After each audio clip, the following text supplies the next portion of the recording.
Okay, 9.3 part 2, what we're going to be doing today is learning how to graph a quadratic function. So, what you need to know from yesterday's lesson or from the first part of 9.3 is the main thing you have to remember is how to find that vertex, okay? If you can remember that from yesterday's lesson, then you'll do okay on this. Who can tell me what is the formula or the format that your equation will always be in to begin with? Megan? Perfect.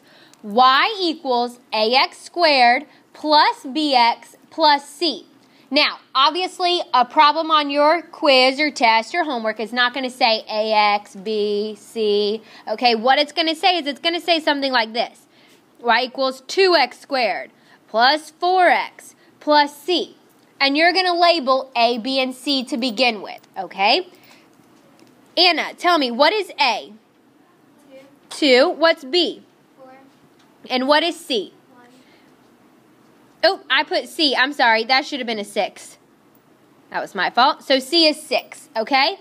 Now, what I can do in order to graph it, so these 3 steps right here on this slide are exactly how we would graph a quadratic function. Step number 1 is find the x coordinate of the vertex. Don't worry about finding the y right now. We're just going to find the x. And this is that formula that you had to memorize, okay? It's up here on the screen, so we know that it is x equals negative b over 2a. Since I just listed a, b, and c, all I need to do is plug it in. So I'm going to say negative 4 over 2 times 2. That gives me negative 4 over 4. And I'm going to get negative 1 as my x coordinate of the vertex. Now, like I said, don't worry about finding y right now. We're just going to find x. And we're going to move on to step number 2. Step number 2 says make a table of values using the x values to the left. Okay? What that means, okay, is I'm going to make an x and y chart.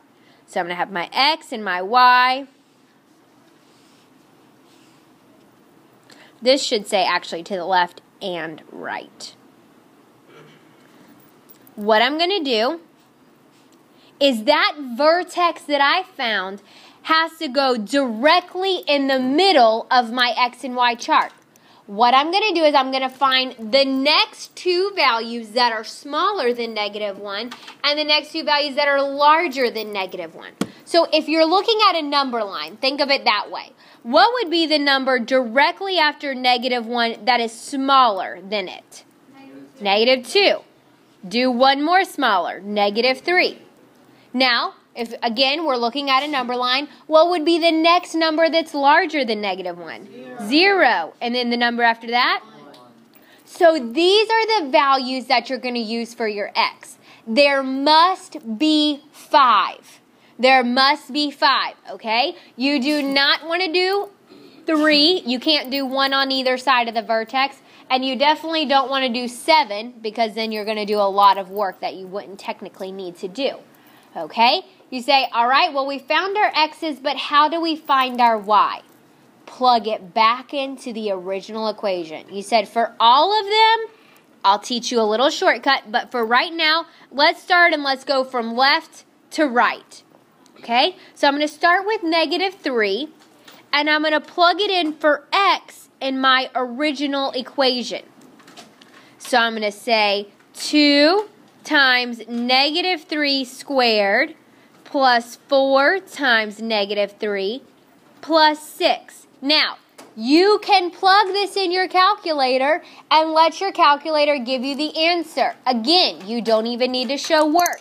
However, write this down. The reason why I want you to write that down is because if you write it down, you're more likely to plug it into your calculator correctly than you would if you just tried to plug it in like using the original equation saying, oh, I think a 3 goes there, I think a 3 goes there, okay? Make sure you write it down. So once I write it down and I plug it into my calculator, What do you need when you plug it in your calculator? Parentheses. If you don't use parentheses, you will not get the right answer. What do you get when you plug it in? 12 is correct. So what I'm going to do is I'm going to plug in 12 right here to my chart. Let's do the same thing for negative 2. 2 times negative 2 squared plus 4 times negative 2 plus 6. What do you get when you plug that one in? 6 is correct. So I'm going to write 6 in my chart. Let's do negative 1. Now I'm going to erase, actually I'm going to do it up here. I would have 2 times negative 1 squared plus 4 times negative 1 plus 6. And what does y equal? 4. Okay? Now, here we go. Is everybody listening? This is where you're going to want to pay attention. Now that I've found my vertex, remember the vertex is always the very middle one because that's where we plugged in that negative 1. The values after the vertex will repeat exactly. So if I have a 4, what's the number right next to the 4? 6. So that will repeat. What's the number after the 6? 12. So you don't have to do any work at all for the next two numbers. All right? We can just plug in the values that I know it's going to be. You say, I don't believe you. Okay? Plug in the numbers and check. When you plug them in and check, it'll work. All right, so now that we have our table of values, let's graph it. So this is where you're going to want to use your graph paper. I'm going to erase all this work here so that it won't show up on my graph paper.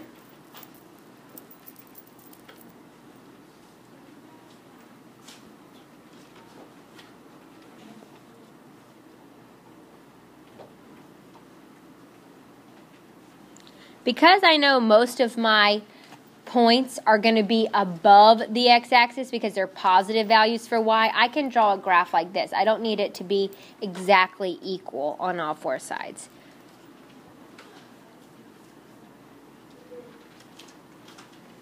So I'm just preparing the graph, writing the numbers that each line represents.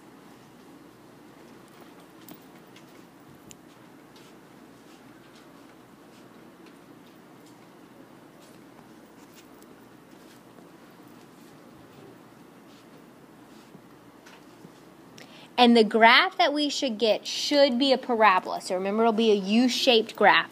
So let's plot our first point. Now, everybody realizes that each of these are an ordered pair. So negative 3 is my x value, 12 is my y value. So I go over to negative 3 and up to 12. Place my first point. Then I'm going to go over to negative 2, up to 6. Place my second point. Negative 1 and 4 is my next point. That would be my vertex there. And then I've got 0 and 6 and 1 and 12. Does everybody see how that makes a parabola? Now, what you want to do, make sure you draw your line that goes through the points. Don't ever just leave it as dots. You always want to make sure you draw the line through the points, okay? Now, if you remember our equation, it was y equals 2x squared plus 4x plus 6. So which way should this parabola open? Up or down? Up. Did it open up for us? Yes, it did. So I know most likely I've done it correct. Okay, and that's exactly how we would graph our parabola. Okay, so let's put these into practice and let's do the examples. Now, on your test, on your quiz, on your homework, what the instructions are going to look like is exactly what this slide looks like. Graph the quadratic function. They're going to give you the function, and then you are expected to know what steps 1 through 3 are, how you find the vertex, when you make the chart, what numbers you use. I am not going to give you any of that information. So you need to make sure you memorize the steps. So what we're going to do is we're going to do this first equation. We have y is equal to x squared minus 2x minus 3. So, Samantha, label A, B, and C for me.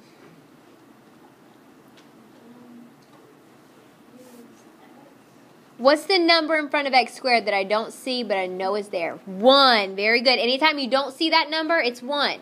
What is B? -2. And C is what? -3. Very good. Do you notice she said -2 and -3, which is correct. Okay, step 1. What am I going to do? Megan?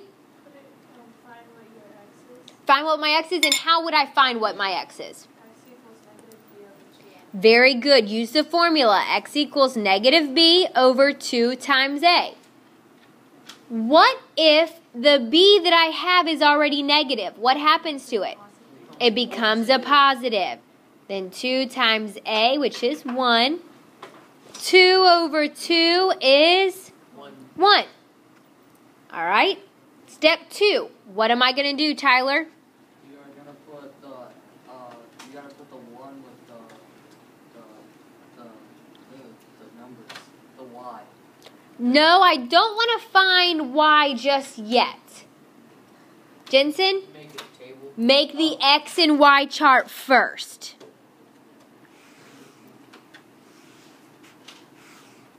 You will do that eventually, Tyler, just not right yet.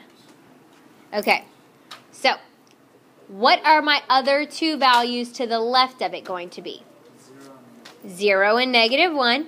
And what are my two values to the right of it going to be? 2 and 3. Perfect. Let's plug each of these in. All right, Dean, when you plugged in the first one, what did you get? Okay, plug it in for me.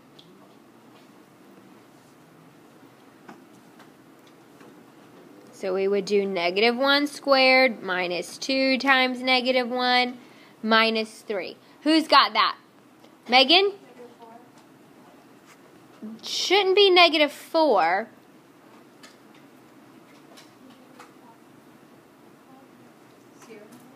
It should be 0. Very good. 0. Because what happens is -1 squared is 1 plus 2 because -2 times -1 and then minus 3. So it'll be 3 minus 3. Okay. There is, but it would still be the same thing. Because it would be -1 squared, which is 1. 1 times 1, which is 1. Okay? What did you get when you plugged in 0? -3. What did you get when you plugged in 1? Anybody got that yet? -4. Now I just repeat the values. Okay? So let's graph this equation now.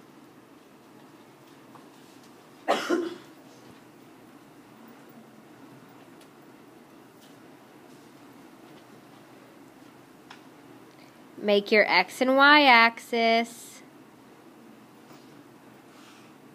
It doesn't have to be a huge graph because I realized my values for this one are not very large.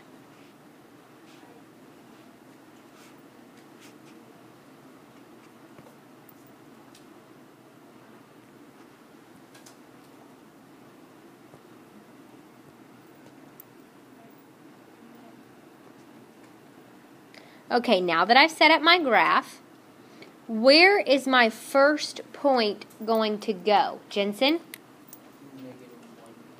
-1 on which axis? The X or Y? The X. And I don't move up or down at all because Y is 0. All right, Betty, where's my next point going to go? You go up to 0 and then go up. Down. -3. Very good. 0, then I go down 3.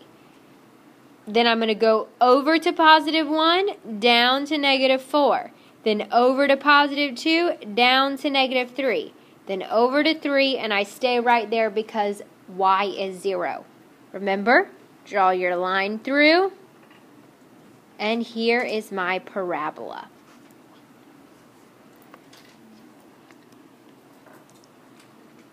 Okay, let's do the second one.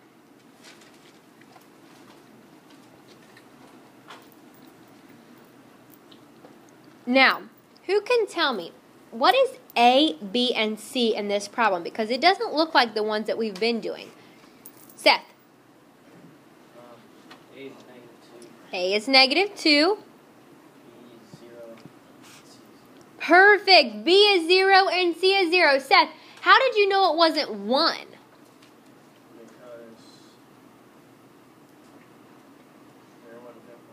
Exactly. Because there would have been an X there. And then that, maybe they didn't write the 1, but I know that that 1 would go in front of the X. But when there's nothing there at all, it's got to be 0. Let's find, or you tell me what I would do next. Hunter? I don't want to make the graph just yet because I don't know what I would put in it. How do I find where I start? Anybody remember that formula? Jensen? X equals negative B over 2A. Negative B over 2A. Don't forget, that's step number 1. You're going to have to know these steps by heart. So I'm going to have negative 0 over 2 times negative 2. What is that going to be? 0. Now I can make my chart because I know what numbers to plug in.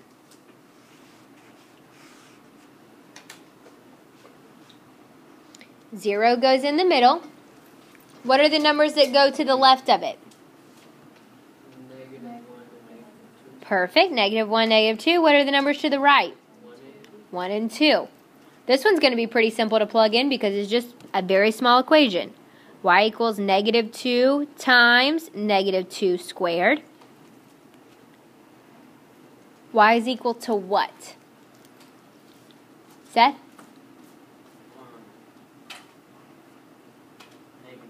Negative 8 is correct. Okay, same thing for negative 1. Y equals negative 2 times negative 1 squared. Tristan, you got that one? Negative 2, perfect. And 0, what do you think 0 is going to be? 0.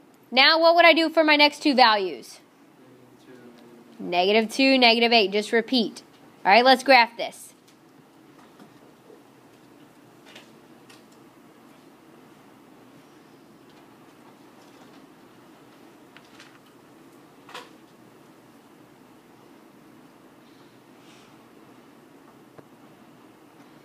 Getting my graph set up.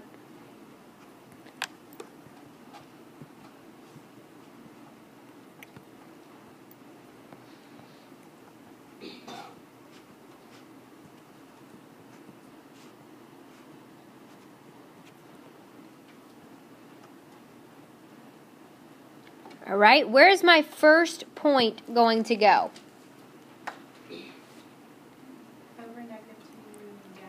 Very good. Over to negative 2, down to negative 8. Where is my next point going to go? Over to negative 1, down to negative 2. My vertex is at the origin, 0, 0. My next point is 1, negative 2, so I go over to the positive 1, down to negative 2. My next point is positive 2, negative 8. Now, who remembers? What was A in the original equation? Negative 2. So my graph opened down. Is that correct? Yes, it is, because A was a negative number. Okay, let's graph this last one, and then I'm going to let you do your classwork.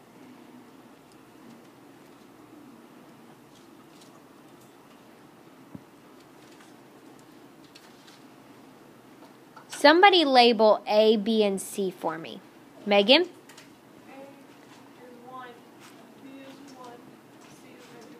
Perfect. Does everybody see the difference between that one and the one before it? There was nothing there on the one before, so we knew that B and C were 0. But on this one, I actually do have my X's, so I know that there's a 1 in front of them. Haley, what would I do now? Okay, and using what formula would I find X? Perfect. Negative B over 2A, so I plug in my information. Elizabeth, what would that be?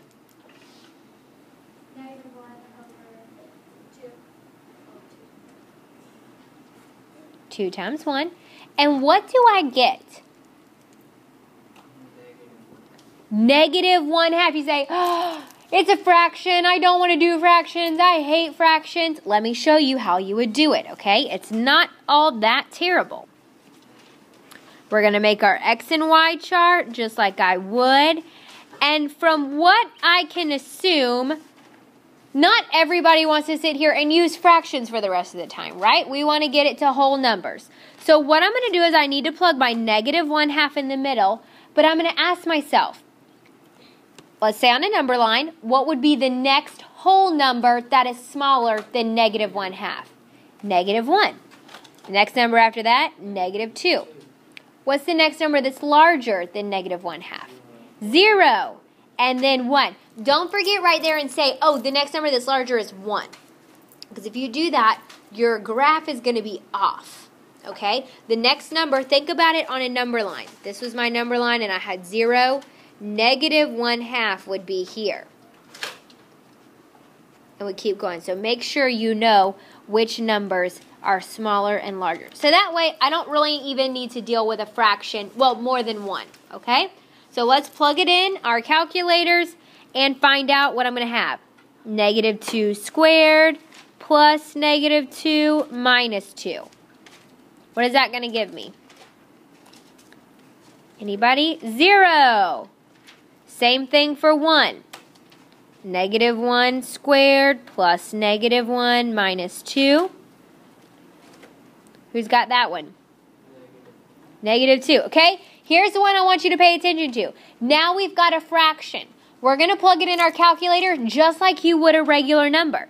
So I'm going to say -1/2 squared plus -1/2 minus 2. Plug that into your calculator, and what do you get?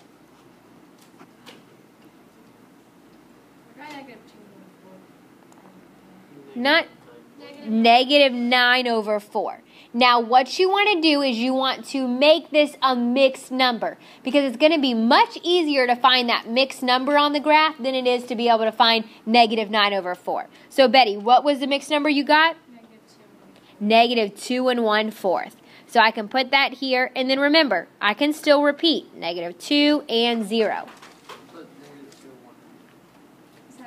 Oh, I'm sorry. No, it's -2 1/4. I wrote it incorrect. All right, so let's graph this.